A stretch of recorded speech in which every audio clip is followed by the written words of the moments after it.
물리학 2 7장 저항의 연결과 전기 에너지입니다. 자, 첫 번째는 이제 전압과 전류가 나와 있네요. 전압을 다른 말로 전이라 그러죠. 전기적인 위치 에너지라고 표시를 해주죠.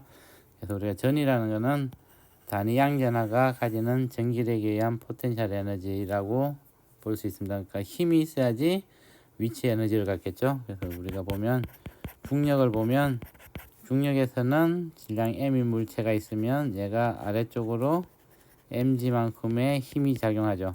그러면 우리가 지면에서 높이 h만큼의 위치로 얘를 들어 올리려면 우리가 필요한 일은 F 곱하기 S니까 F는 mg고 높이는 h.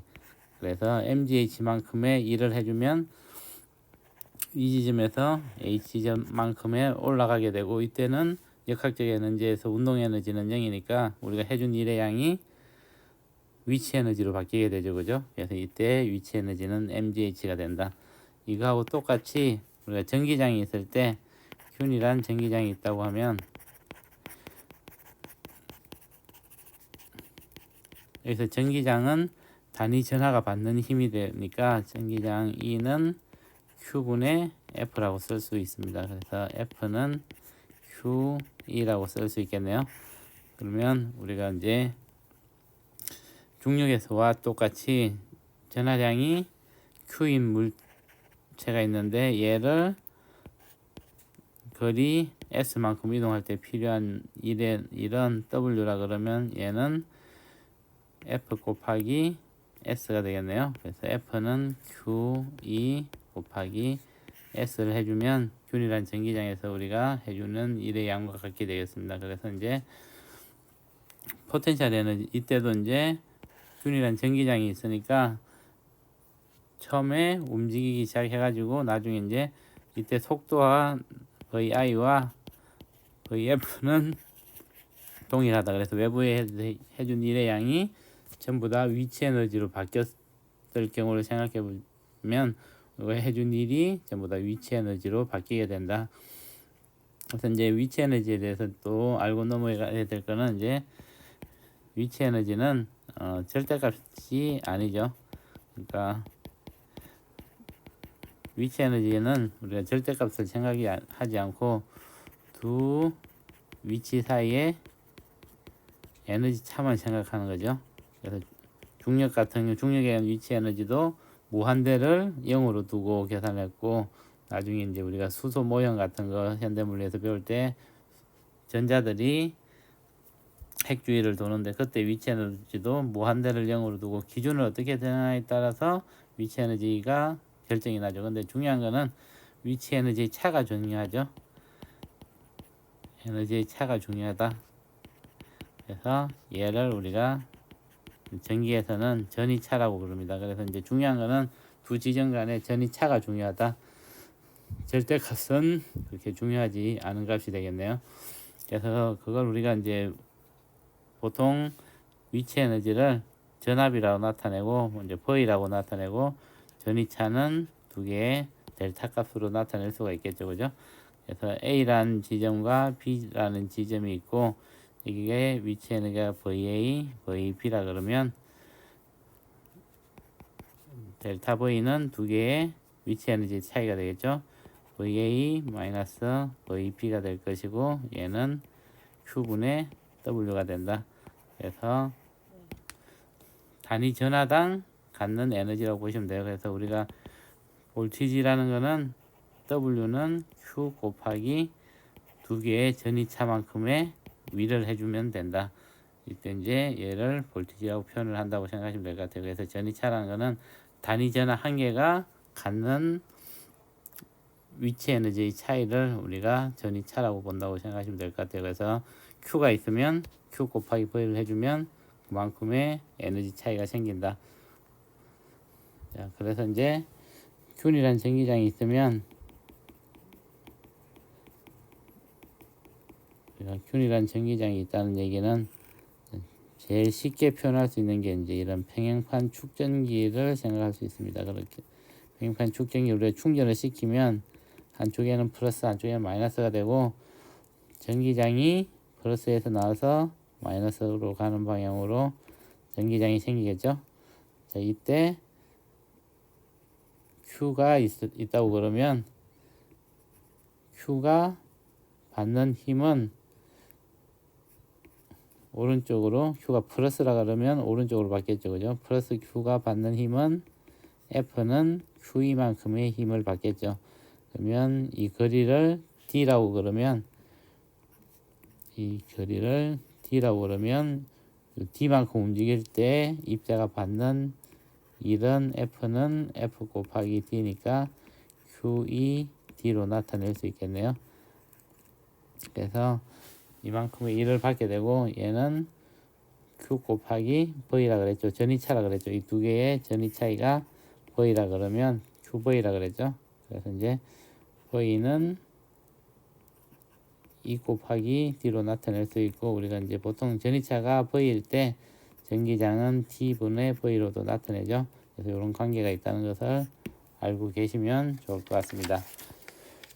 그 다음에 이제 전류라는 게 있는데, 그러니까 전압은 배웠죠. 우리가 이제 전위차를 일반적으로 V라고 쓰고, 얘는 전압이라고도 표시를 해주죠. 그래서 전압을 이제 배웠습니다. 전압은 전위차라는 걸 나타내고, 두 번째 배울 거는 전류가 되겠네요.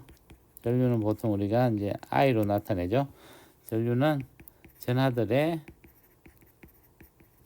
흐름이라고 생각하시면 될 것 같아요. 그래서 이제 전류는 이제 보통 커런트라 그러죠. 물이 흘러가는 것 같이 흘러가는 거 우리가 커런트라 그러는데, 전하들이 흘러간다. 플러스 전하일 수도 있고 마이너스 전하일 수도 있는데, 얘네들이 흘러가는 것을 우리가 전류라고 표시를 하죠. 근데 이제 플러스 전하보다는 마이너스 전하가, 보통 플러스 전하들은 이온들이고 마이너스 전하는 전자니까 전자가 이온보다는 몇천 배 정도 가볍죠. 그죠? 그래서 이제 주로 옮겨 다니는 거는 전자라고 생각하시면 되고, 전류를 일으키는 거는 전자라고 생각하시면 됩니다. 그런데 이제 우리가 보통 이제 일반적으로 플러스 방향은 양전하가 움직이는 방향을 정하니까 전자가 움직이는 방향에 반대 방향으로 전류의 방향이 형성이 됩니다. 그래서 전류의 방향은 플러스 전하가 이동하는 방향이다. 그래서 우리가 보통 근데 실제로 이동하는 거는 전자겠죠. 그죠? 그래서 전자가 이동하는 방향에 반대라고 생각하시면 될 것 같아요. 그 다음에 이제 전류의 세기가 있겠죠.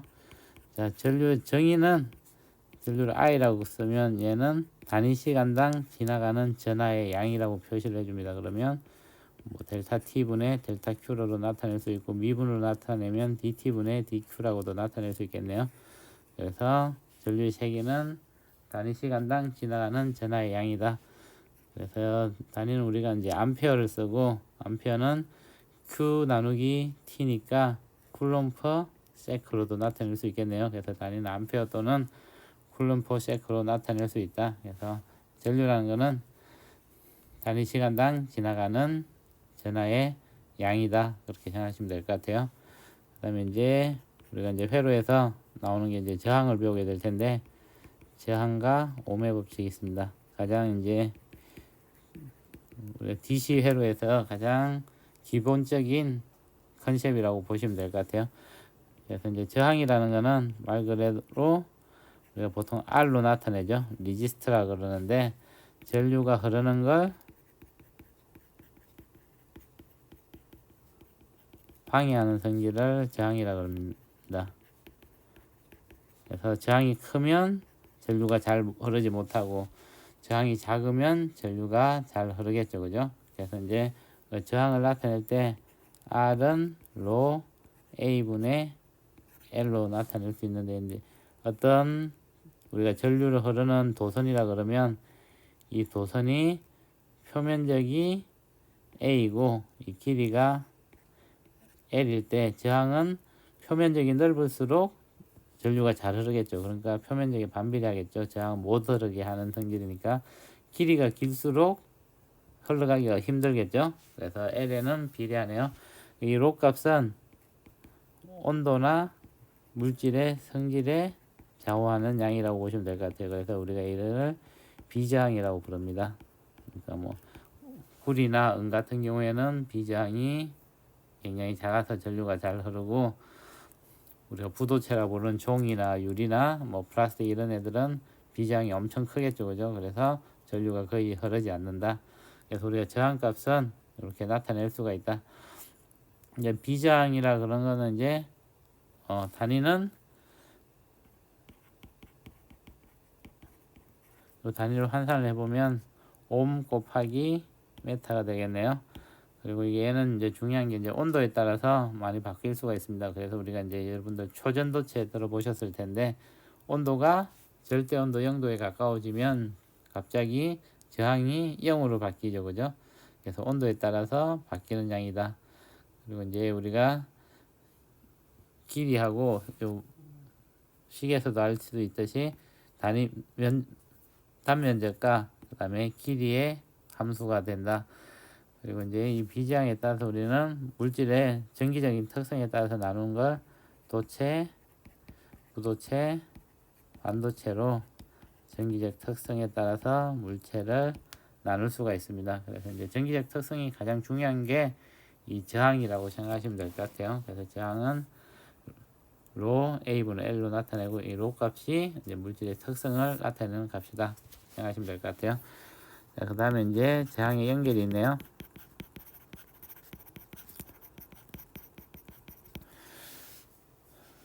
네, 저항을 연결해주면 이제 저항값이 달라질 텐데, 우선 이제 우리가 저항값은 한 개가 있을 때는 저항이 뭐 쉽게 표시가 될 텐데, 여러 개가 있으면 좀 복잡해지잖아요. 그럴 때 이제 우리가 저항을 여러 개의 저항이 있을 때 얘를 하나로 취급할 수 있는 그런 이퀴벌런트 레지스터라 그런 우리가 저항값을 하나로 취급하는 방법이 있겠습니다. 그 전에 이제 옴의 법칙을 먼저 보면, 자, 옴의 법칙은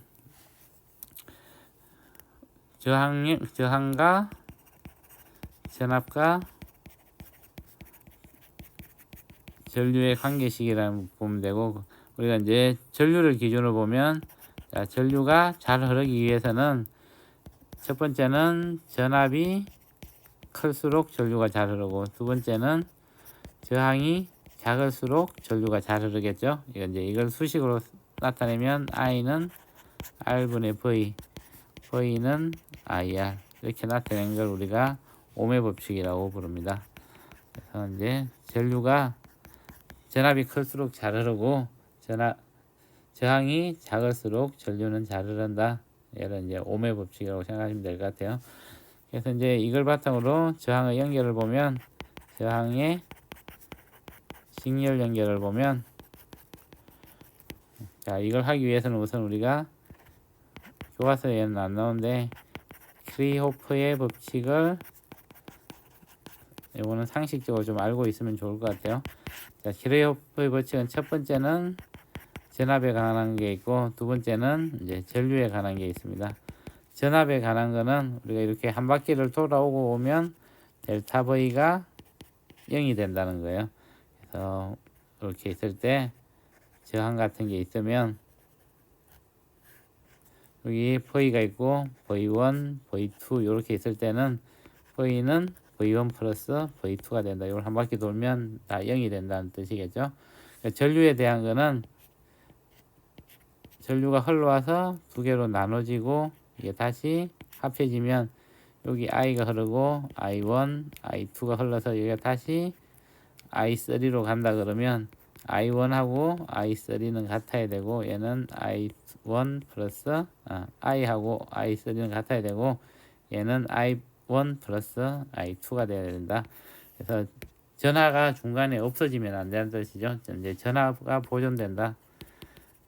우리가 전류라는 것은 전하의 흐름이라고 그랬죠, 그죠? 그래서 I가 와가지고 전류가 나눠져서 흘러서 다시 합쳐진다 그러면, 이때 전하가 사라지거나 그러면 되지 않으니까 전하들이 보존이 돼서 I하고 I3가 같게 되고, I1과 I2를 합하면 I나 I3가 돼야 된다. 얘 두 개를 이제 키르호프 법칙이라고 그럽니다. 이제 이 키르호프 법칙을 쓰면 우리가 저항 같은 걸 연결했을 때 걔를 여러 개의 저항을 연결해서 한 개의 저항으로 취급할 수가 있습니다. 그래서 저항을 우선 직렬로 연결을 해보면 직렬 연결이라는 거는 우리가 이제 얘를 일렬로 이렇게 연결하는 게 되죠, 그죠? 그래서 일렬로 이렇게 저항을 연결했다 그러고 얘를 V에 연결했다고 그러면 자 여기서 R1, R2, R3라 그러면 여기에 R1과 R2, R3의 같은 것은 전류는 똑같다 그랬죠, 그죠?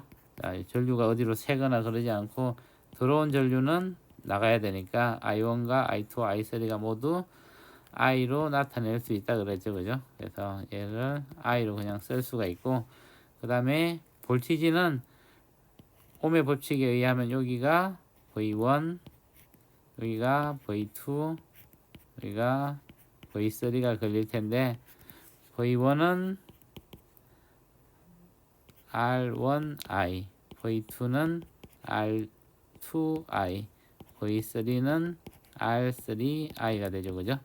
자, 그러면 요 총 전류를 I라 그러면 V는 그리고 R1, R2, R3가 결합된 저항을 R이라 그러면 I 곱하기 R로 나타낼 수 있는데 얘는 R1I 플러스 R2I 플러스 R3I로 나타낼 수 있겠죠. 그래서 얘를 정리를 해주면 R은 R1 플러스 R2 플러스 R3가 된다. 그래서 이걸 저항의 직렬 연결이라 그러고 저항을 직렬로 연결하면 이때 세 개의 저항값을 하나로 합쳤을 때 그 저항값은 R1 플러스 R2 플러스 R3가 된다. 그래서 우리가 이제 만약에 여기에 10V의 전원이 연결되고 이게 5옴 이렇게 5옴 두 개가 연결됐다 그러면 이때는 여기에 저항을 하나로 취급할 수 있는 거는 R1 플러스 R2니까 R은 10옴이 되겠죠.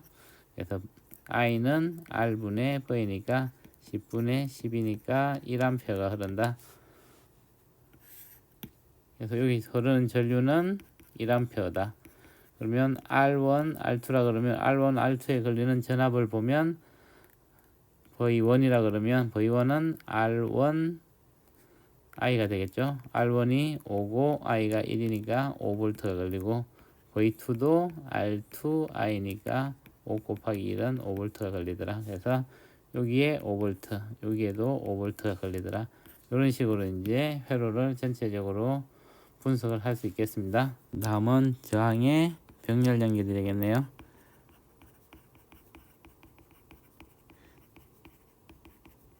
자, 저항을 병렬로 연결하는 것은 저항이 있을 때 우리가 얘를 이런 형태로 연결하는 것을 병렬 연결이라 그러죠. 이 연결할 때는 이제 여기 볼트의 V가 되고 R1, R2, R3가 되고 R1에 흐르는 전류를 I1, R2에 흐르는 전류를 I2, R3에 흐르는 전류를 I3라 그러면 이 전체에 흐르는 전류를 I라 그러고 우리가 원하는 거는 이제 요 세 개의 저항을 합해 가지고 얘를 R로 나타내고 싶죠, 그죠? 그래서 이제 그때 이제 식을 적어 보면 이제 이때 같은 거는 이제 여기가 V가 되겠죠.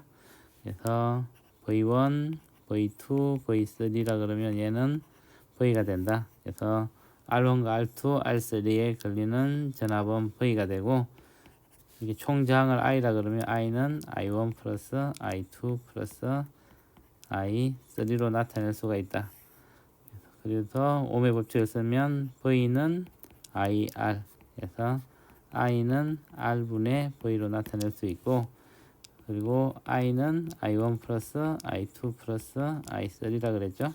그래서 I는 R분의 V가 되고 I1은 R1분의 V, I2는 R2분의 V, I3는 R3분의 V가 되죠. 그래서 이때 우리가 R분의 1은 R1분의 1 플러스 R2분의 1 플러스 R3분의 1로 나타낼 수 있다. 그래서 저항을 우리가 이렇게 병렬로 연결하면 요 세 개를 합한 저항은 R이라 그러면 R분의 1은 R1분의 1 플러스 R2분의 1 플러스 R3분의 1로 나타낼 수 있다. 직렬 연결일 때는 그냥 세 개를 더해주면 되는데 병렬 연결일 때는 역수들을 더해줘서 다시 역수를 취하면 저항값을 구할 수가 있겠죠. 그래서 우리가 이 저항값을 구하는 이유는 이제 개별적으로 분석하기가 하나하나 분석하기 어렵기 때문에 전체 전류를 구해 놓으면 이 전체 전류에 대해서 계산하기는 훨씬 간편해집니다. 그래서 이제 이 전체 전류를 구할 때 저항의 병렬 연결, 그다음에 저항의 직렬 연결 이런 것들을 이용할 수가 있다. 이제 뒤에 이제 우리가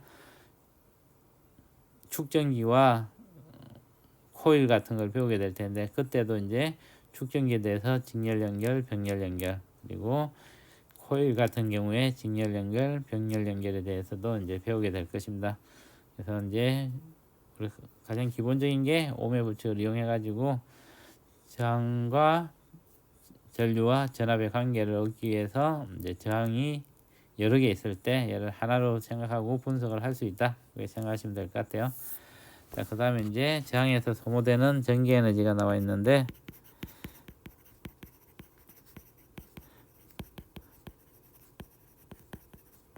자, 저항에서 소모되는 전기 에너지라 그러면 자, 우리가 이제 전류 에너지를 소모한다는 것은 저항이 있을 때 이 저항에서만 에너지가 소모가 됩니다. 우리가 나중에 이제 축전기나 코일 같은 걸 배운다 그랬는데 그때는 에너지 소모가 되질 않고 축전기는 전기장 형태로 에너지를 저장하고 코일 같은 경우에는 자기장 형태로 에너지가 저장이 되는 형태라고 보시면 되고 근데 이제 저항 같은 경우는 우리가 저항이 있어야지 열도 낼 수가 있고 빛도 낼 수가 있고 그래서 실제 에너지를 소모하는 거는 저항이라고 생각하시면 될 것 같아요. 그래서 저항은 이제 전류가 그런 것들을 방해하니까 그것 때문에 충돌이나 이런 것 때문에 열이 나든지 다른 작용으로 우리가 에너지를 소모가 하게 된다. 그래서 우리가 이제 전류 I가 흐를 때 이때 전류가 한 일을 W라 그러면 얘는 Q 곱하기 V가 된다 그랬죠. 그죠? 근데 Q 곱하기 V는 Q는 I는 T분의 Q라 그랬으니까 Q는 I 곱하기 T가 되겠네요. 그래서 V I 곱하기 T가 되겠습니다. 그래서 얘는 I 제곱 RT가 되고 R분의 V 제곱 T가 되겠네요. 이만큼의 일을 해주게 된다. 그 다음에 이제 소비 전력이라는 게 있겠죠. 소비 전력이라는 거는 단위 시간당 공급되는 에너지라고 생각하시면 되고 그래서 P는 T분의 W니까 위에서 T만 없애주면 되겠죠. 그래서 VI는 I제곱 R은 R분의 V제곱으로 나타낼 수 있겠죠. 그러니까 우리가 이제 저항이 있고 거기에 전류나 전압이 있겠죠. 그죠? 그러면 이 저항에서 소비되는 소비 전력은 VI나 I제곱 R 또는 R분의 V제곱으로 나타낼 수 있고 얘는 이제 줄 퍼세크가 되겠죠. 단위는. 그래서 이걸 우리가 와트라고 써준다. 단위 시간당 해주는 일이라고 생각하시면 되겠네요. 그죠? 그리고 이제 전력이라는 거는 총 얼마를 썼냐니까 이 P에다가 T를 곱해주면 전력량이 되겠죠. 그래서 우리가 이제 와트 C라든지 보통 10W짜리를 1시간 사용했다. 그런 의미로 와트 C 같은 걸 써주게 되죠. 그래서 저항에서만 에너지가 사용되어지고 그때 사용되는 에너지는 VI나 I제곱 R, R분의 V제곱으로 나타낼 수가 있다. 얘가 이제 저항에서 소모되는 전기 에너지의 양이 되겠습니다. 예, 이번 장은 여기까지 하도록 하겠습니다. 시청해 주셔서 감사합니다.